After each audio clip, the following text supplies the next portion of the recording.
আমি ওনার বিশাল ফ্যান। আমি ওনাকে ওনার যখন স্বপ্নের ভালোবাসা, তারপরে স্বপ্নের পৃথিবী, ওনার প্রথম সিনেমা অনন্ত ভালোবাসা। হ্যাঁ, সো আমি জানি ওনাকে চিনি। তারপরে স্বপ্নের বাসর। তো মানে ওই সময়কার সাকিব ভাই আমার পছন্দ, অনেস্টলি পছন্দ। এবং ওই সাকিব খান ভাই, ওই সময়কার যদি কোস্টার হিসেবে সাকিব খানকে কথা চিন্তা করে আমি এক নম্বর ওনাকে চুজ করতে চাই। মানে ওই সাকিব খান ভাই, মানে ওই সময়কার। এখন উনি ওনার জায়গা থেকে উনি গ্লোবাল সুপারস্টার হওয়ার চেষ্টা করছেন এবং উনি বাংলাদেশের সিনেমাটাকে এত বছর ধরে রেখেছেন। সো এখন আমার যেটা মনে হয় ওনার আরো এক্সপেরিমেন্ট করা উচিত। অনেকে ওই সাকিব খান ভাই, অনেকের সাথে কাজ করা উচিত। সো যেটা উনি করছেন, দেশে দেশে বাইরে করছেন। আর আসলে আমি বুঝি না এই বিষয়টা নিয়ে আসলে কি বলা উচিত। কি পরবেন? লেহেঙ্গা না শাড়ি, একটা কাতান শাড়ি, বাংলা শাড়ি পরতে চাই। হঠাৎ মানে বউ সাজে যে আসলেন, আসলে এইটার পেছনে কারণটা যদি বলতেন। সো যেটা হচ্ছে গিয়ে নর্মালি আমাদের দেশে ব্রাইডাল শুটগুলি তো নভেম্বর ডিসেম্বরে হয়। তো নভেম্বর ডিসেম্বরে নিশ্চয়ই আমি ঢাকায় থাকবো না, এটা আমি জানি। বাংলাদেশ থাকবো না। সো অনেকদিন ব্রাইডাল শুট করি না।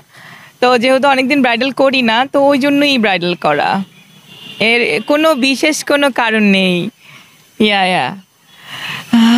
এটা আসলে মানে আমি কি বলবো, আমি আরেকজন নিয়ে কথা বলতে চাই না বা পারবো না। সেটাই বলছি, ওটা মানে ভাইরাল হওয়ার কোনোদিনই পক্ষে ছিলাম না। আমি আমার পরিচয়ের জায়গা থেকে আমি কাজ করতে চাই, আমার কাজের মধ্যেই থাকতে চাই এবং কাউকে নিয়ে আমার কোনো ধরনের কম্পিটিশন নাই যে আমাকে এটা করে ফেলতে হবে, আমাকে এটাই করতে হবে বা অন্য কাউকে ট্রেন্ড ফলো করতে হবে, এর মাঝে আমি নাই যেহেতু।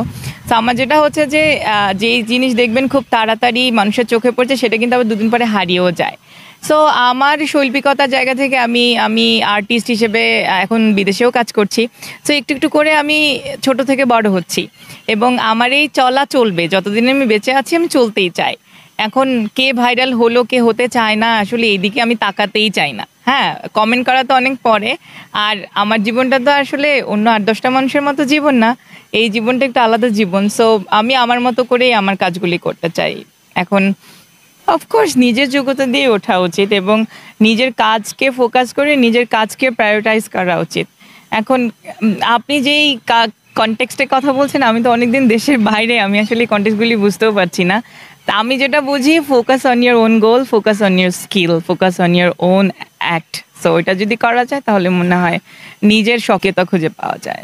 যেহেতু মডেলিং এ কাজ করছেন বা সিনেমার ওই ব্যাপারগুলো মোটামুটি জানেন, সেক্ষেত্রে আমাদের বাংলাদেশে যারা কাজ করছে এখন এই পর্যন্ত বেশ ভালোভাবেই কাজ করছে, তো আসলে ওই আমেরিকাতে বসে আসলে বাংলার যে কালচারগুলো, সংস্কৃতি বা সিনেমাগুলো, এগুলো কি দেখা হয় দুই একটা? ভালো কাজ হলে অবশ্যই দেখি। হ্যাঁ, ভালো ভালো কাজ ইদানিং বছর 2-1 ধরে আমাদের দেশে তো খুব ভালো ভালো সিনেমার রিলিজ হচ্ছে এবং দেশের বাইরেও রিলিজ হচ্ছে। সো ভালো সিনেমা হ্যাঁ অনেকেরই দেখি, সময় পেলেই দেখি। কখনো কি ইচ্ছা আছে যে বড় পর্দায় নিজেকে প্রেজেন্ট করব? এখন যেহেতু দেশের বাইরেই কাজ করছি বা দেশে এসেছি, আমার কথা হচ্ছে যে বড় পর্দা ছোট পর্দা বুঝি না। কাজ, গঠনমূলক চরিত্র, ভালো একটা গল্প, ভালো একটা চরিত্রে আমাকে যেই প্রান্তে থেকে ডাকবে, আমি যদি আমার সেই যোগ্যতাটুকু থাকে এবং তারা যদি মনে করে, আমি অবশ্যই কাজ করব। No comments. কারণ আমি সিনেমার মানুষ না এবং সিনেমার মানুষের বিষয় নিয়ে কথা বলার মতো মনে হয় না আমার এখনও সেই যোগ্যতা তৈরি হয়েছে। সো যারা সিনেমার মানুষ এ প্রশ্ন তাদের করেন, আমি তো বাইরের মানুষ, আমার টোটালি আউটসাইডার। দেশে এসেছি কয়েকদিনের জন্য, আমি আবার কয়েকদিন পরে চলে যাবো। সো আমার নিজের কাজ।